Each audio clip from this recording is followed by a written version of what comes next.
Good afternoon, everyone.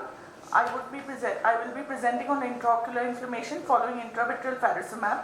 Faricimab is an FDA-approved novel bispecific monoclonal antibody that targets both VEGF-A and angiopoietin-2 and has been approved for wet AMD, DME, and RVO. And ours was a retrospective case series at our center carried out over a period of 8 months. All patients underwent thorough pre-op and post-op post-injection evaluation at the given days. In our series of 26 eyes with 24 patients, we came across with a maximum number of injections of 2, we came across 3 incidents of IOI following injection faricimab. This is to compare with brolucizumab at our center, where we have come across 3 out of 42 eyes. 3 incidents of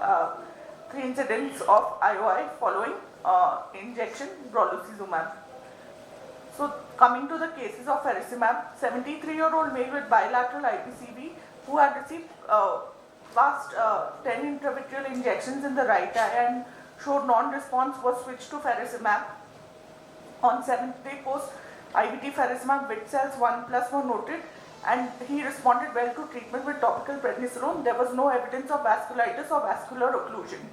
Similarly, this was a case of a 68-year-old lady with wet AMD in the left eye and 4 injections of ranibizumab and 12 Eylea in the past, and a history of mild vitritis following 1 injection of brolucizumab in the past. She also presented similarly with vit cells 1+ on day 7 post-injection faricimab and did not show any vasculitis and responded well to topical steroid therapy. The third case was that of a lady with wet AMD who presented on day 7 post-faricimab with multiple pigmented KPs and no evidence of vasculitis or vascular occlusion. She also responded well to topical steroid therapy. She happened to be suffering from osteoarthritis as well. Reports of faricimab have been uncommon. Reports of IOI after faricimab have been uncommon but statistically higher than those of the aflibercept group, not as high as those of the pegcetacoplan or the brolucizumab group. This is a series of 71 eyes in which 1 patient showed IOI in the form of mild vitritis similar to our cases. There have been reports of severe IOI as well following faricimab, such as this series of 3 patients, 1 of whom required a therapeutic vitrectomy on the first day following presentation. There have been reports of bilateral occlusive vasculitis, 2 cases of granulomatous uveitis, and also another case of vasculitis following intravitreal faricimab. So sterile IOI can present in the form of a severe acute onset inflammation, often mimicking an infectious endophthalmitis or a delayed onset inflammation. The latter has been associated with intravitreal brolucizumab and pegcetacoplan in the form of an occlusive branch arteritis. A history of uveitis, use of prostaglandins, and a history of diabetes and AMD, and the presence of treatment-boosted anti-drug antibodies makes a patient more prone to IOI. The Fc region of the anti-VEGF molecule itself is a very immunogenic factor and it is absent in the ranibizumab molecule. Faricimab has a modified Fc region which prevents its binding to Fc gamma receptors and lowers the incidence of IOI. Bacterial endotoxins, impurities, proteins, syringe agitation, freeze-thawing processes, shipping and handling may all lead to IOI. The mainstay of treatment is steroid therapy via different routes. In severe cases, even a pars plana vitrectomy may be considered. This to compare with IOI following injection brolucizumab, there was this meta-analysis of 31 reports with 46 eyes, average age 75.9, and most of them were female. And IOI occurred at a median of 37 days following treatment with an average of 2 injections.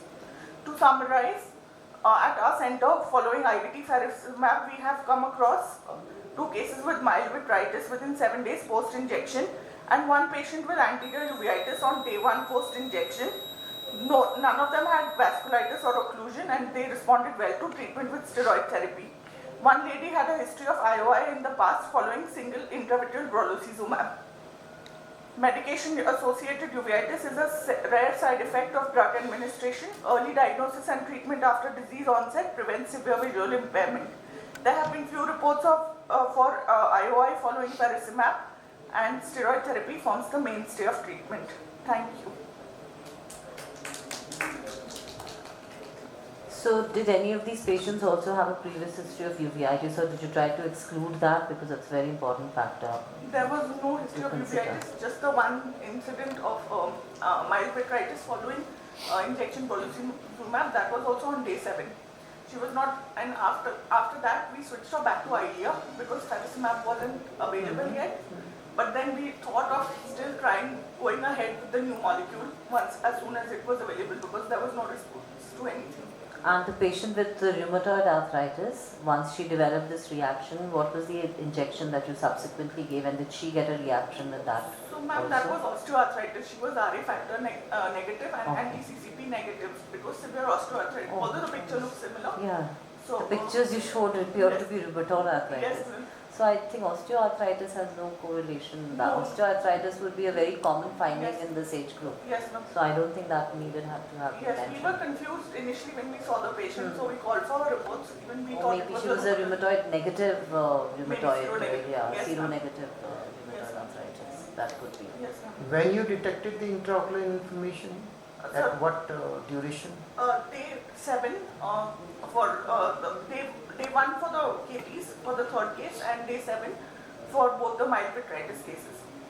So what is your protocol after anti-VEGF to see the patient after second day, third day, fourth day? So we usually see on day 1 and day 30 for other agents, but since this was a new molecule, we wanted to be on our toes, and we checked on day 1 as well as day 7, 15, 30 and 45 and 90.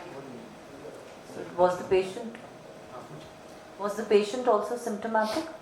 Did the patient complain of pain or blurriness? Or Only the third case, the one with the KPs, otherwise the ones with the bed cells did not. Okay, Yes, ma'am. thank you. Thank you.